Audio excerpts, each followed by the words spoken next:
Bonjour à tous et nous sommes ravis de vous retrouver en cette semaine de rentrée pour un tout nouveau 45 minutes de décryptage que nous avons souhaité dédier à la Semaine nationale de la sécurité des patients et des personnes accompagnées qui aura lieu exceptionnellement cette année en septembre, septembre 2024. Alors, même si ce 45 minutes est préparé collectivement avec l'ensemble des membres de l'équipe, nous serons deux à vous faire cette présentation. Donc, moi-même, Noémie Terrien, et je suis accompagnée de Véronique Pouzet. Je te laisse te présenter, Véronique. Oui, bonjour à tous, ravie d'être avec vous. Donc, Véronique Pouzet, chargée de mission à Calirel Santé et pilote de la mission sur les événements indésirables graves associés aux soins. Merci d'être nombreux avec nous. Alors, on vous a laissé la possibilité pour ce webinaire de pouvoir réactiver vos micros, puisque l'objectif lors de cette rencontre, c'est de vous présenter un peu le programme qu'a préparé Calirel Santé, de faire un petit zoom sur ce que porte la semaine de la sécurité des patients 2024 avec les ressources mobilisables, et puis aussi évoquer la façon dont vous pouvez partager et valoriser vos actions. Alors, bien entendu, le webinaire, comme à son habitude, est enregistré et il sera disponible sur notre chaîne YouTube dans les prochains jours. Alors, une semaine de la sécurité des patients qu'on a souhaité être en phase avec la thématique portée par le ministère de la Santé, puisque cette année, c'est sur la diapo suivante, s'il te plaît, Véronique, cette année, l'Organisation mondiale de la santé, enfin comme chaque année d'ailleurs, porte la journée mondiale de la sécurité des patients le 17 septembre, et le ministère de la Santé a souhaité s'aligner en termes de calendrier à la Journée nationale mondiale de la sécurité des patients. Sous un format d'une semaine, donc on reste sur le format habituel d'une semaine dédiée à la sensibilisation et à la valorisation des actions autour de la sécurité des patients. Et ça se déroulera du 16 au 20 septembre.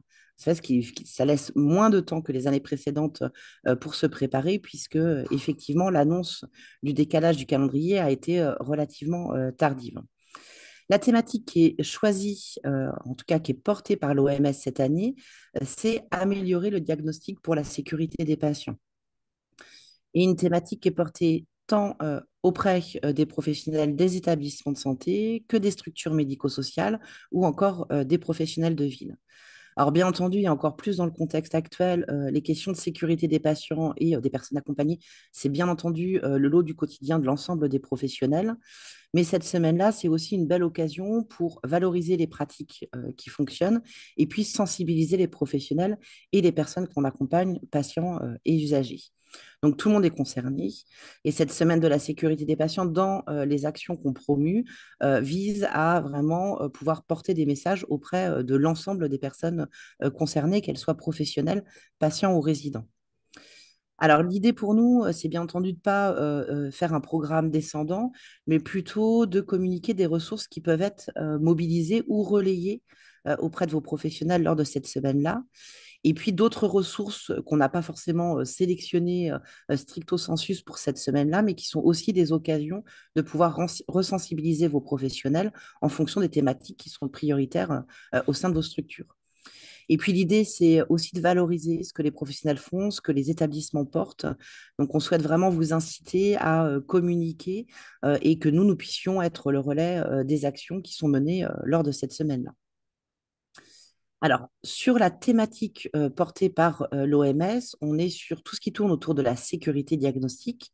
Donc, en première intention, il est vrai que quand on regarde la thématique, on se dit, mais comment, professionnels de la qualité des soins et de la sécurité des patients, on va pouvoir se raccrocher à cette thématique.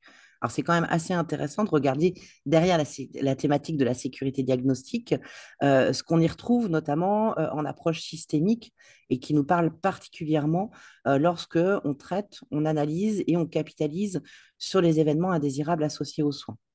Alors, je vais pas citer l'intégralité des propos de l'OMS, mais ce qu'on peut retrouver dans les propos, c'est l'enjeu de s'attaquer aux problèmes systémiques, c'est-à-dire en lien avec les organisations et les pratiques, et puis aux facteurs cognitifs, en outre, tout ce qui tourne autour des composantes de survenue des erreurs humaines.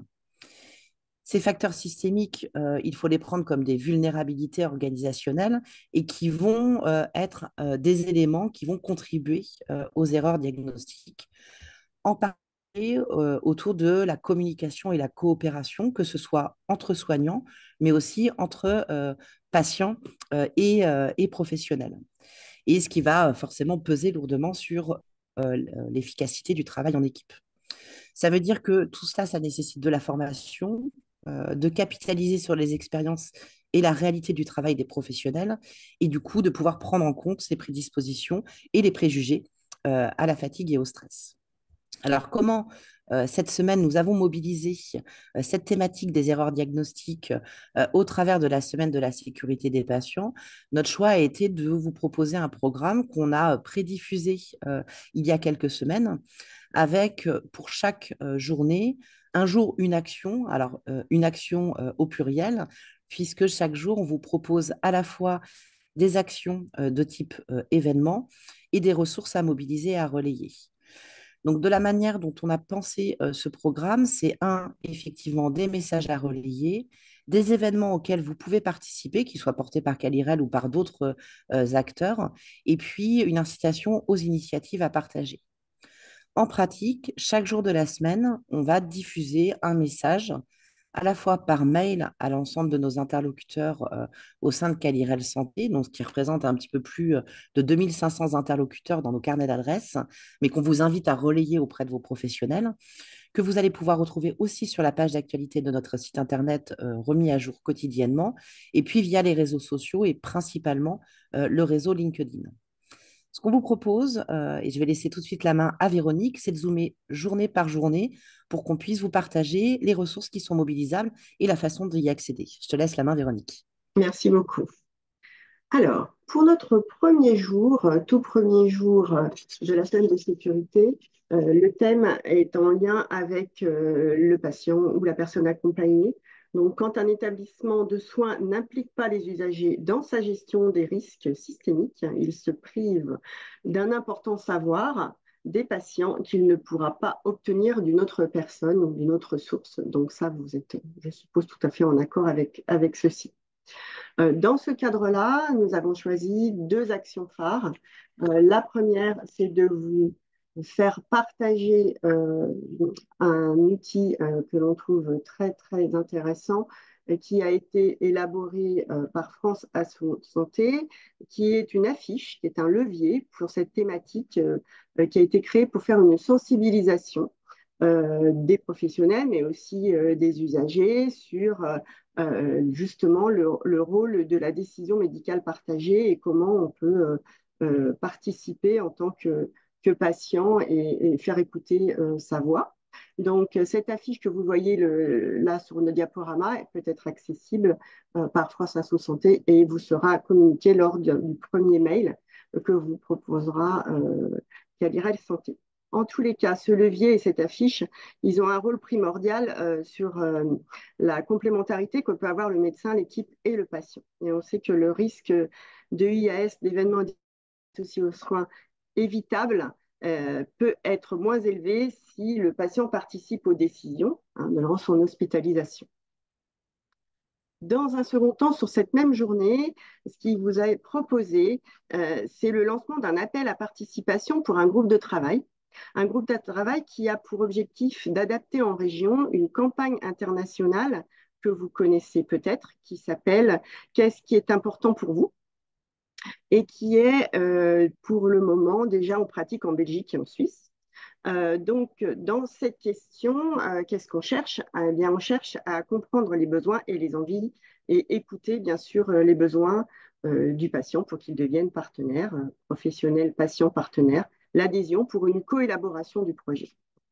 Donc, il y aura un mail d'inscription pour une première journée au mois de juin, le 6 juin, pour participer à cette nouvelle campagne avec Calirel.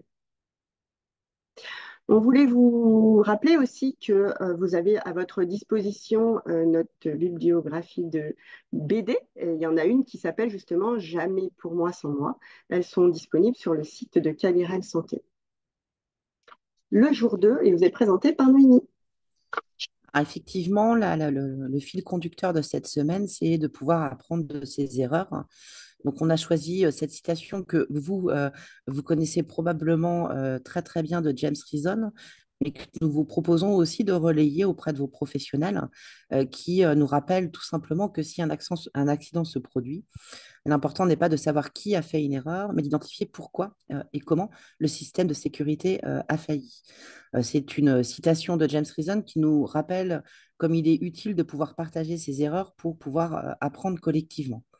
Alors, ce deuxième Pardon. jour, il sera dédié au partage de nos erreurs auprès des professionnels de ville, avec un focus sur le retour d'expérience dans ce secteur-là et l'analyse de scénario, puisque nous avons adapté l'analyse de scénario qui est initialement déployée en établissement de santé, euh, adapté avec des scénarios de ville en collaboration avec APIMED, qui réunit les groupes qualité des professionnels de ville sur la région Pays de la Loire. Alors, bien entendu, aujourd'hui, vous êtes une petite cinquantaine de connectés sur ce webinaire et nous avons peu de professionnels qui sont directement de la ville, mais peut-être, probablement que vos établissements appartiennent à des CPTS pour lesquels vous êtes en interaction avec ces professionnels de ville. Et il peut être intéressant aussi de relayer ces ressources auprès de ces derniers. Ou encore, si l'idée de pouvoir mobiliser l'analyse de scénario vous intéresse, nous vous rappelons que le kit est aussi disponible pour les établissements de santé avec des cas issus des établissements de santé. C'est un kit qui est vraiment clé en main et qui va vous permettre de mener vos séances d'analyse de scénario en équipe ou entre confrères. Et c'est vraiment une méthode qui va permettre de se familiariser avec la gestion des risques et l'analyse des événements indésirables associés aux soins et, in fine, bien entendu, d'améliorer ces pratiques de façon concrète et dès la première séance. Donc, on n'est pas sur des méthodes d'analyse de cause d'un événement indésirable qui est survenu chez nous, mais plutôt de celui qui est survenu ailleurs et pour lequel on va tirer des expériences. De la même façon, sur la thématique Partageons nos erreurs, on souhaitait vous rappeler que toute notre collection de BD, c'est aussi un vecteur de communication auprès des professionnels, puisqu'on a un certain nombre de ces BD qui traitent de la survenue des erreurs et du retour d'expérience, et qui peut être largement communiqué auprès des professionnels qui les exercent en établissement de santé, en structure médico-sociale, mais aussi des BD qui font le partenariat ville-hôpital. Donc pour cette deuxième journée, nous zoomerons sur le partage des erreurs en secteur de ville. Alors, pardon, pour ce troisième jour, donc nous repartons toujours de partageons nos erreurs sur les secteurs sanitaires. Et donc, nous avons plusieurs temps forts. Le premier temps fort est un temps fort du matin, qui est un temps fort qui est en lien avec le Forum Challenge Ensemble agissons pour la sécurité des patients et des personnes accompagnées de 2022-2020, de 2023-2024, où nous finissons toujours notre challenge par un forum qui s'est fait en 2 temps cette année et pour lequel, là, le matin, on propose aux inscrits 2 ateliers. Un atelier sur l'identification des risques au regard du parcours de l'usager, qui a pour objectif de rechercher les points de vigilance et travailler sur les risques a priori. Et un deuxième atelier sur la prise en compte des facteurs humains et organisationnels dans l'analyse des événements indésirables associés aux soins. L'après-midi de ce mercredi 18 septembre, il y aura donc, toujours en lien avec le Challenge FORAP, un webinaire national qui se titule Analyse des événements indésirables associés aux soins, engager les professionnels et les usagers. C'est un webinaire qui sera accessible à tous en direct sur la chaîne YouTube de la FORAP et qui est animé par les 2 SRA qui ont les lauréats dans leur région, donc Calva et Calirel Santé, donc, où on aura la participation de la DGOS et aussi de France Asso Santé, avec un retour d'expérience intéressant sur le récit de patient au cours d'une analyse, et puis également donc une analyse de Auvergne-Rhône-Alpes d'ailleurs, et puis un bilan sur ce challenge FORA, et une table ronde très intéressante avec tous les lauréats de cette version 3 de ce challenge. Donc, on espère vous y retrouver. Et on aura une conclusion de la présidente de la FORA, n'est-ce pas, Noémie?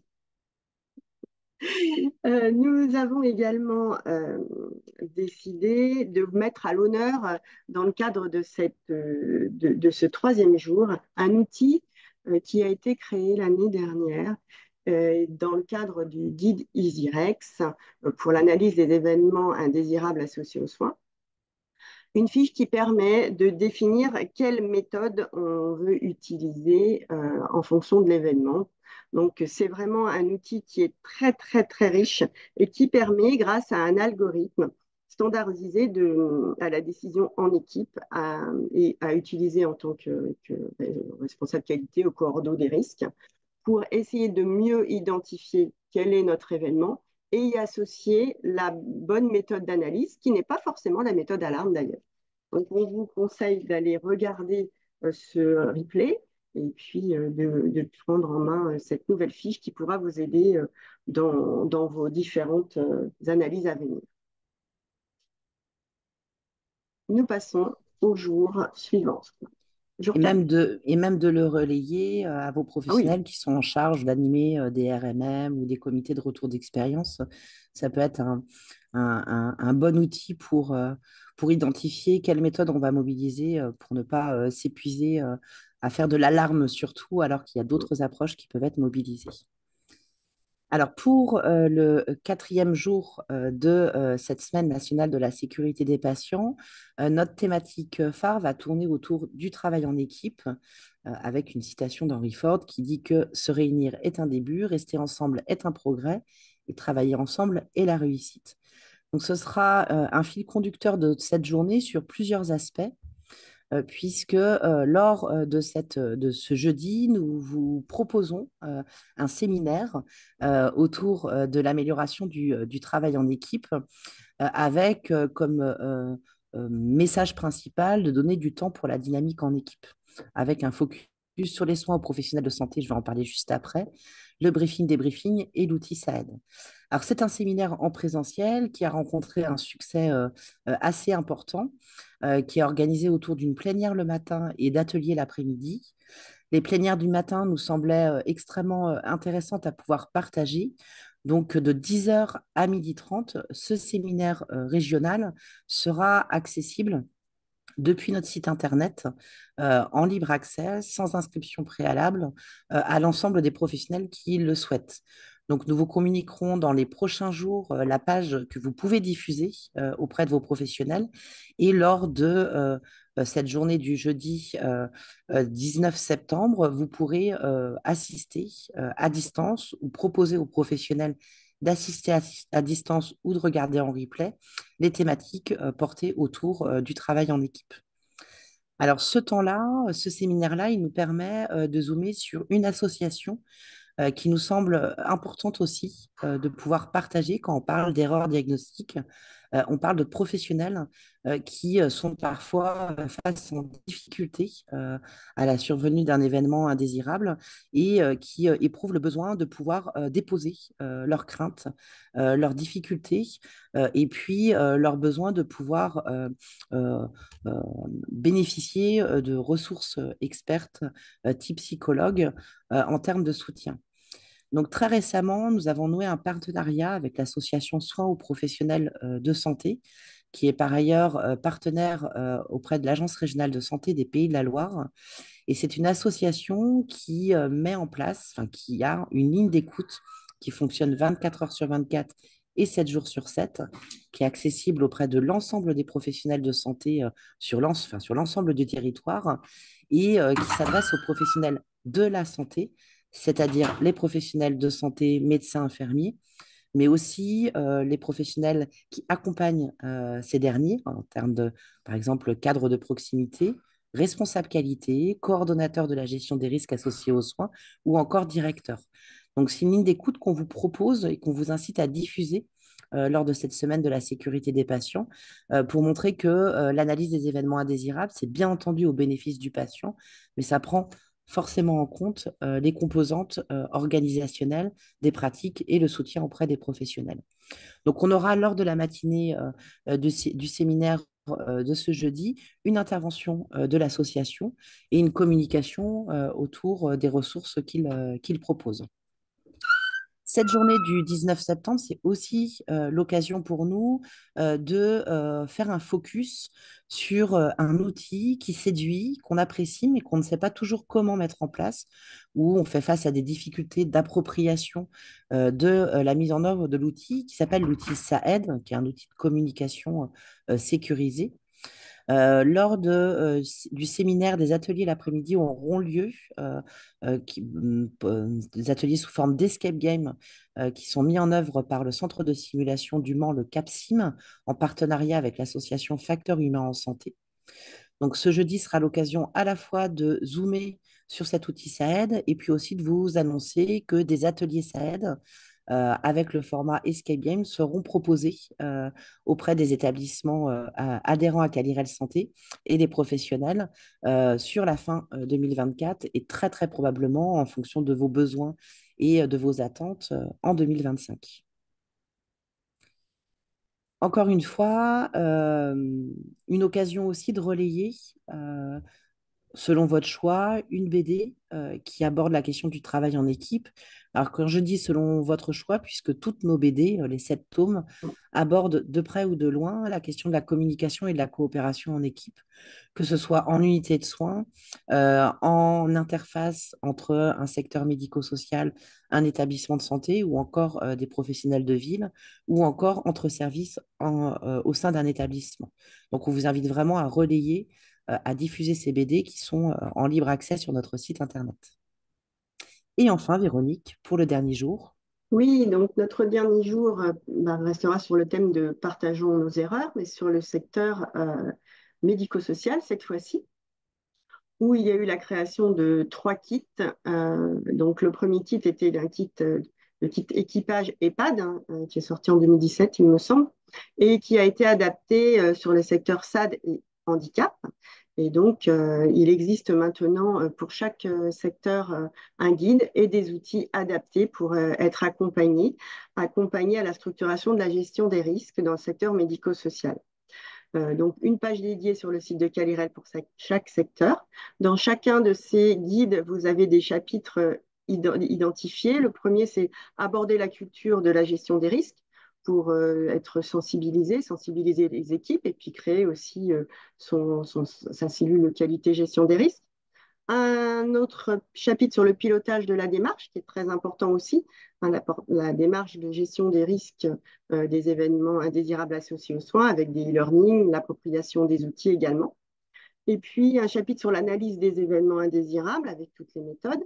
Et un dernier chapitre sur le mode de croisière pour vivre cette démarche avec tout ce qui concerne la com, le suivi des événements indésirables.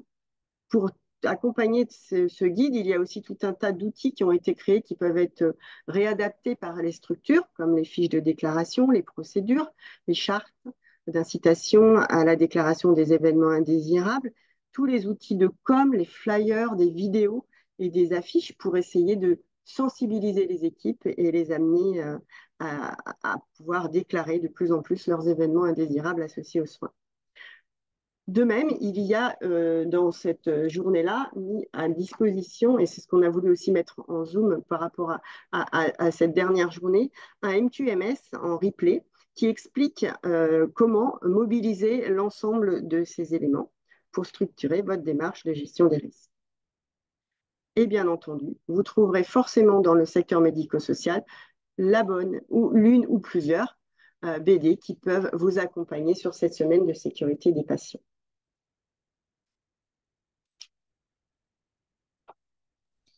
Alors voilà, une sélection de ressources qui n'a rien d'être exhaustive, mais des ressources qu'on souhaitait mettre en valeur lors de cette semaine de la sécurité des patients. L'idée, c'est de ne pas que communiquer sur ce que fait Calirel Santé, c'est aussi valoriser les actions qui sont menées par vos équipes, à la fois au niveau régional en région Pays de la Loire, mais aussi de pouvoir les remonter au niveau national auprès de la DGOS et du ministère. Donc, on vous invite vraiment sur les actions que vous menez pour promouvoir les pratiques et les organisations en faveur de la sécurité des patients et des personnes accompagnées, de pouvoir nous identifier, en particulier sur les réseaux sociaux, puisque c'est quand même un vecteur de communication qui est très, très largement mobilisé par les établissements lors de cette semaine-là, de pouvoir nous taguer en utilisant l'identifiant Calirel Santé. Alors, généralement, quand on n'est pas tagué, on arrive à identifier les initiatives en région et à les relayer, mais la probabilité qu'on passe à côté est quand même réelle. Et puis d'utiliser le hashtag SSP 2024 pour faciliter le recensement des communications au niveau national. Alors, principalement sur le réseau LinkedIn, puisque c'est celui le plus mobilisé sur le plan professionnel, mais bien entendu, il existe aussi le réseau X, anciennement Twitter, ou encore Facebook et d'autres réseaux sociaux associés. Dans tous les cas, si vous avez prévu en amont de la semaine, pendant la semaine ou après la semaine, nous vous invitons vraiment, et nous le relayerons aussi dans nos messages journaliers, de pouvoir valoriser l'ensemble des actions. Il n'y a pas de petites actions, toutes les actions de sensibilisation avec vos professionnels, avec vos représentants d'usagers, avec vos patients partenaires, sont des occasions aussi de valoriser le travail des équipes. Pardon. Hop, question-réponse. Donc, on Avez-vous des arrive à la questions? fin de cette présentation globale. Ce qu'on souhaitait vous partager, c'est que lors des envois mails, vous aurez systématiquement Oui. un petit PDF qui reprend des messages clés et les ressources associées. Ayez toute la liberté de pouvoir les transférer aux professionnels ou de sélectionner des ressources pour les partager auprès de vos professionnels et ainsi de permettre de diffuser plus largement euh, la sensibiliser et les messages que nous portons en matière de qualité des soins et de sécurité des patients. Et peut-être avant de passer aux questions-réponses, Véronique, parce que je pense qu'on va Dis-moi. oublier de le dire, Mhm. c'est qu'on prévoit, là Ah, on est sur un 45 minutes de décryptage dédié à la semaine de la sécurité des patients, et le on prévoit 19 un novembre? 45 minutes de décryptage le 19 novembre prochain, car toujours dans un souci de rendre le plus accessible possible nos ressources aux professionnels de vos établissements. Nous aurons, d'ici la fin de l'année, d'ici fin novembre, début décembre, le plaisir de mettre en ligne notre nouveau site Internet. Et ce nouveau site Internet vous permettra de pouvoir avoir des comptes utilisateurs auprès des professionnels de vos établissements et ainsi pouvoir plus largement, en fonction des choix que vous ferez, diffuser les ressources et outils et la participation aux événements auprès des professionnels de votre structure. Donc, on dédie le 45 minutes de décryptage le 19 novembre prochain à la présentation des nouvelles modalités de notre site Internet qui va encore plus renforcer l'accès et Mm. l'accessibilité à nos actions et à nos ressources. Donc, je finis la parenthèse qu'on avait très peur d'oublier de vous en Oui, parler. merci Noémie. Et on laisse les éventuelles questions, remarques ou partages d'initiatives des participants de la salle.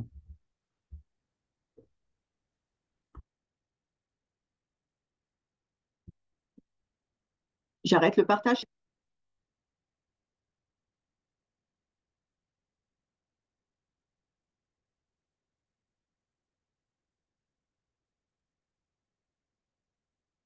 Il n'y a pas de questions, je pense, Noémie.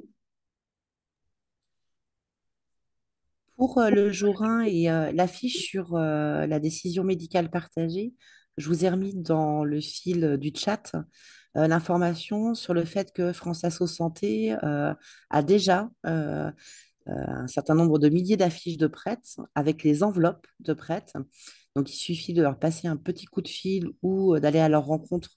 Ils sont localisés sur Vertou pour pouvoir disposer de ces affiches-là en amont de la semaine de la sécurité des patients et, si vous le souhaitez, de pouvoir les afficher et les Mm. diffuser auprès des équipes.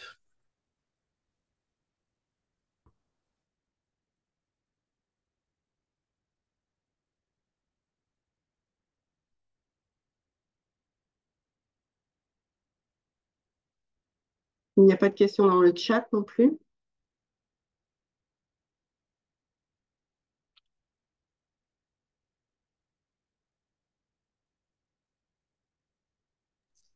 bien, a priori, non. Alors, Ah bon? est-ce que vous souhaitiez pouvoir disposer d'autres ressources? C'est vrai que là, on a fait le choix, nous, de faire une sélection.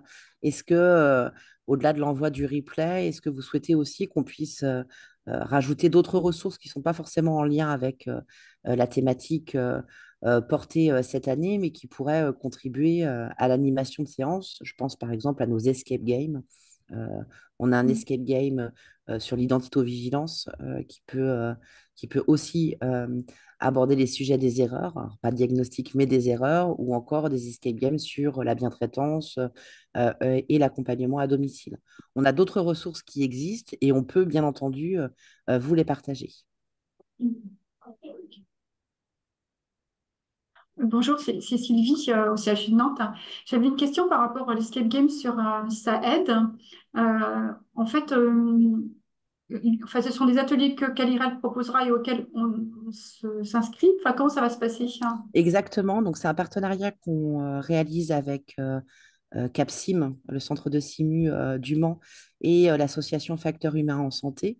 On va proposer des ateliers de prise en main de l'escape game pour vous permettre, un, de le découvrir et pourquoi pas d'y accéder pour ensuite le diffuser auprès de vos professionnels au sein de vos structures.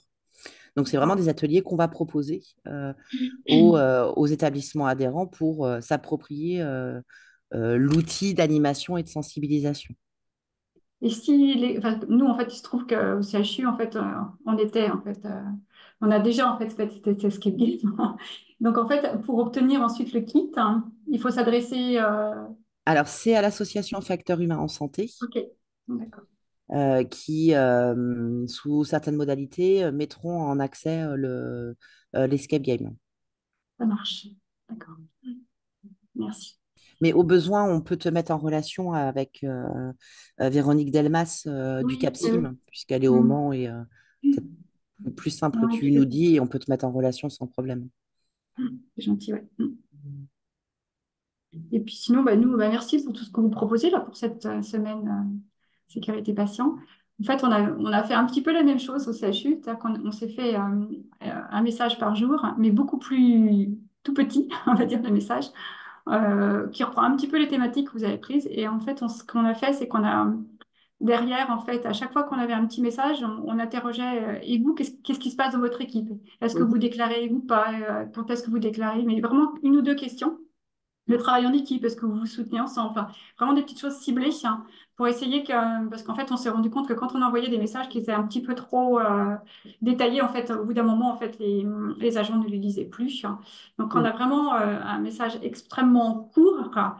Et derrière, avec deux, trois petites questions, en fait, pour essayer que les agents, en fait, réfléchissent sur leur pratique, en fait, sur la déclaration, le travail en équipe, sur l'implication du patient, sur l'apprentissage par l'erreur, etc., quoi. Donc voilà, on a fait voilà, 4 jours, et puis le dernier jour, on fait de la pub sur notre séminaire. Parce Ah qu'en bah fait, notre super. sujet du séminaire, c'est le patient acteur de sa Mm, sécurité. mm. Donc, Mhm. Eh ben, c'est vraiment top parce que le sens de notre Un jour une action, c'était aussi de donner en fait l'idée aux établissements de mobiliser ce type de message qui mobilise pas forcément du temps lors de la semaine de la sécurité des patients en termes d'animation, mais plutôt d'interpeller et d'amener les équipes à se questionner. mm. Donc, je ne sais pas si vous avez formalisé un document qui reprend votre programme de la semaine ou pas, mais voilà, ça nous intéresserait de pouvoir y avoir accès pour le valoriser aussi dans les actions régionales et nationales. Ok. Bon, et pour l'instant, on est en train de finaliser un petit peu nos petits. Mais c'est un petit diaporama, tu vois. Puis après, la Ouais, question, ouais, c'est ouais, un je vois dessin. bien. Hein, Ouais, c'est bah, tout c'est bête. top. Hein. Voilà. Et puis, comme il y a quelques questions, en particulier une question sur l'implication du patient dans sa Mhm. sécurité et dans sa prise en charge, on s'était dit que si on avait pas mal de réponses, on pourrait présenter ces petites réponses à notre séminaire, quoi. Comme ça, bon, on Ouais. ferait un petit peu Mm, un retour sur. Voilà. Mais oui, sans problème. On vous super, ouais. transmettra. Bah, bravo à toute l'équipe en tout cas. Merci. Et oui, Pascal, on a quelques éléments orientés domicile, donc on pourra t'en faire une petite sélection. Merci beaucoup.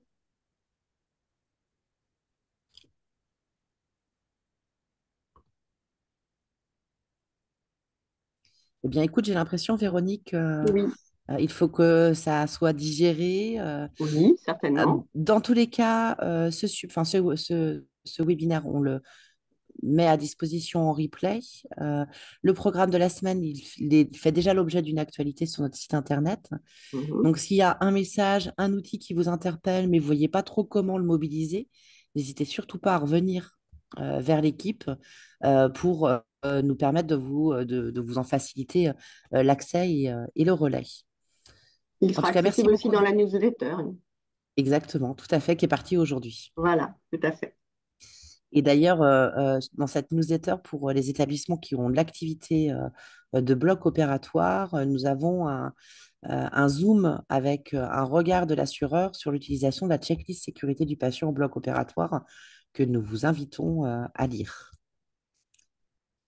Eh bien, je crois qu'avec un tout petit peu d'avance, Véronique, Oui. une fois n'est pas coutume, Mhm. nous terminons ce 45 minutes de décryptage, ce qui me permet, un, de remercier Véronique de cette co-animation, Merci à toi. de toute l'équipe de la Oui. mobilisation pour préparer les messages et valoriser les ressources associées. Et puis, d'avance, nous vous souhaitons, un, une bonne préparation de la semaine de la sécurité des patients et deux, une excellente semaine de la sécurité des patients. Et Oui. promis, l'année prochaine, avant l'été, nous vous proposerons programmes et ressources et probablement même avec une nouvelle surprise puisque nous sommes en train de travailler notre futur tome BD Histoire de patients. Mais nous ne vous en dirons pas plus. À très bientôt à tous. À bientôt et belle semaine de sécurité à tous. Au revoir.